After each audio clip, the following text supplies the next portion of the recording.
of my talk is more generally agent-based modeling, and it's actually really nice to see an application of that already presented by Christian. I'm not going to present anything as exciting, but what I hope to do is I hope to inspire you to kind of look into the method, because although the financial kind of example is really cool, I think it also kind of represents maybe one of the more technically advanced things that one can do with agent-based modeling. And I think this is a method that anybody can kind of at least consider looking into. If you are in any way interested in any of these topics, please reach out, and you have my contacts in the slides. I'll be more than happy to kind of continue this discussion further. Now, you already heard about an illustration of how one can use the method. I kind of want to take a step back and put things a little bit more into perspective, and tell you why I got interested in this particular method. And this is a kind of there's a lot happening on this slide here. I hope you can kind of see, yeah, you can be able to see my slide. This is table from a book by Stephen Strogatz. Stephen Strogatz is a super famous mathematician. You may have heard of him. This is one of his books. And here he tries to map, in this table, he tries to map what is it that we can currently do with the mathematical frameworks that we have. And he's basically saying, look, when it comes to linear problems, we can do everything we set our minds to. When it comes to variable problems of one variable all the way to an infinite number of variables, math is there to help us figure out these kinds of problems. Unfortunately, goes on Stephen to say, well, most of the things that we're actually interested in studying are not linear. And I have here a cool quote from Paul Neumann, which is another mathematician, that says, you know, the study of nonlinear function is akin to the study of non-elephants. And as social scientists, we're well accustomed to dealing with nonlinear systems. Most of the things we're interested in are actually involving parts that interact with each other. Humans are notoriously heterogeneous. And this is something that I think we are socialized into at the beginning, where we kind of start our master programs or our PhDs, but sometime over time, as social scientists, we just get used to dealing with this kind of complexity and these kind of very difficult problems, and we forget that they are really all that difficult. And this table kind of reminds me that these are very complex problems that we're dealing with, and as kind of Strogatz says here, you know, in this area where we both deal with non-linear and problems that involve a large number of variables, which most of social science is, here the mathematical kind of toolbox simply isn't there yet. And he says here bit dragons, and in here I kind of added here is most of social science. So then what do we do? Well, what we usually do, we resort to approximations, right? We try to approximate the world with linear methods. We have all the linear regressions and so on. Or sometimes we turn to qualitative methods, we turn to ethnography and so on to just, you know, we forgo the generalizability, but we at least try to understand, really properly understand all these moving parts. Another approach is to embrace complexity and to say, okay, these are indeed very complex systems and we can deal with them as such. And this is where agent-based modeling is kind of quite powerful, because agent-based modeling is by design a method, a way of dealing with the world as a complex system. And the premise here is, and you can buy it or not, that these very complex systems can be modeled by resorting to, as Christian was kind of also presenting earlier, by modeling the lower level interactions and basically generating the higher level behavior or the global behavior. And to make this a little bit more concrete, I'm going to show you an example from a sort of a very canonical example in social science that comes from Thomas Schilling. Now, Thomas Schilling's problem was, what he was really trying to understand was, in the 60s, he observed that most of the American cities were highly racially segregated, and he was trying to understand why that is happening. He had the assumption that most people were not necessarily that racist, and that most people didn't have a strong preference for living in neighborhoods that were exclusively white, or rather, or conversely, exclusively sort of people of color. But he was trying to understand basically why was he seeing the macro level patterns that he was seeing.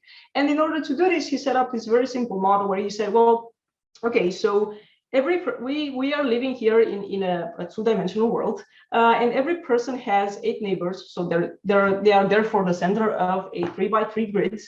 And in any time, in any moment, a person will actually move if they are surrounded by more than if they are surrounded by less than a certain number of people that are not similar to them.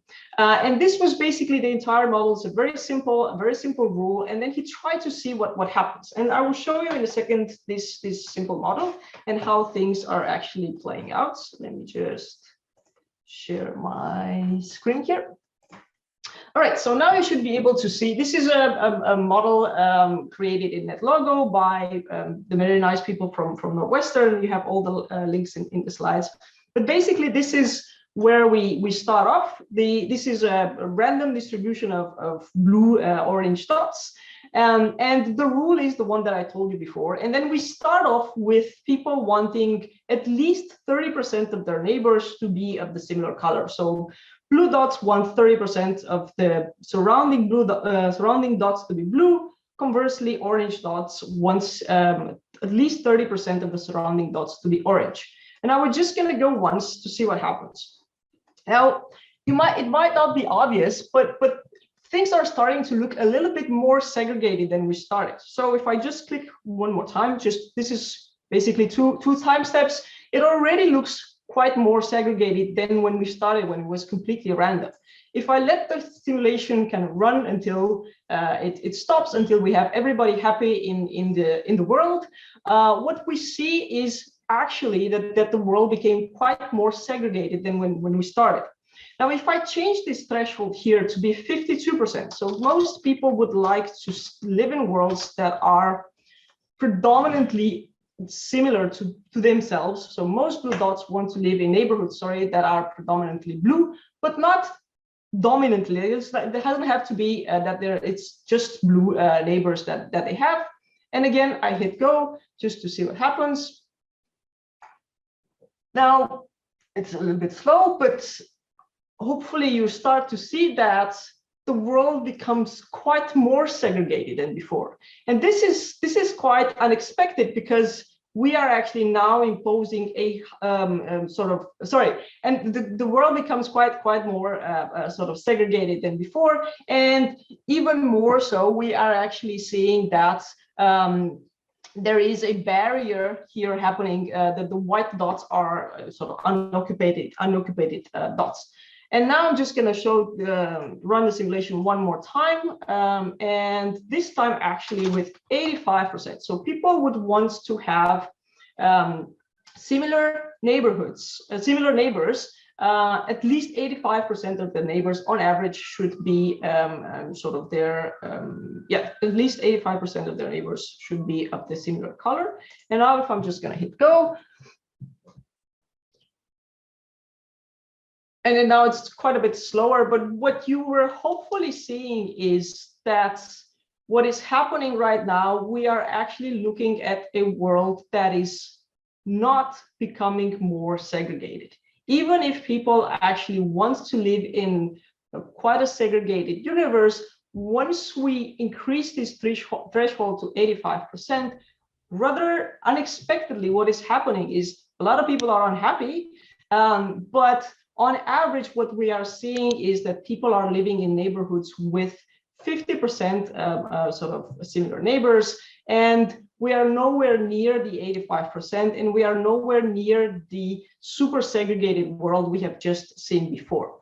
I'm going to stop this because this is really slowing down my computer. But if you want to try this out, you should be able to do this at the link. You have the link in slides that you will receive afterwards. So what is happening here is that we see these global patterns that are emerging from local interactions and decisions. And most interestingly, most importantly, we are seeing this macro level behavior that is obviously linked to and determined by, but it's not trivial to infer from the micro level behavior. And this is incidentally also what obviously what was happening in the work that Christian was presenting earlier.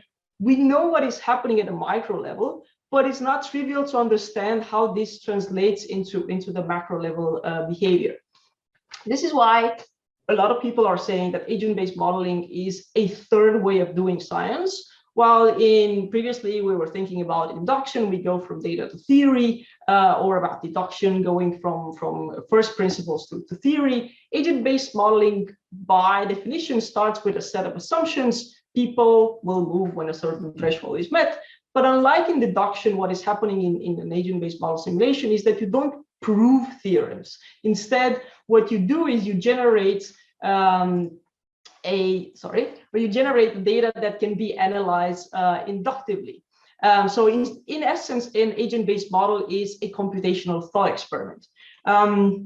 Since I'm running out of time, I'm going to skip over my example, and you can read it in the slides. It's just an illustration of what one can do with agent-based modeling, but I think this is far less exciting than the work you've seen before. One thing that I would like to spend a bit of time on my last slide, I would like to spend a bit of time on is what would be some of the challenges of using agent-based modeling. And I think this depends a lot on your field. There are some fields that are now very much opening up to agent-based modeling, and there you will not face challenges that I call the social acceptance challenges, where people will say, well, your model is tautological, because obviously what you put in is what there's nothing magical happening in agent-based modeling. So all of mathematics is sort of tautological. But of course, if nobody has ever done agent-based modeling in your field, it's going to be more difficult for you to kind of be the one that takes the first step. Validation, which is also what Christian was talking about, ideally, and again, this depends a lot on the field, but ideally one would validate both the micro level interactions. Everybody would agree that the sort of micro level behaviors are those that we care about. And also we would always agree on what the aggregate behavior looks like, but that is not necessarily true for all research questions or for all research designs. And finally, what I would call socio-technical challenges. Depending on the field and depending on your community of scholars, you might have better or worse tools, kind of also referring back to what Anders was talking about. There are some fields where you actually have a community of scholars that you can discuss better tools, how to approach this. And there are other fields where this is just emerging, and then it's more difficult to kind of get going. All right, that's me. Thank you for listening.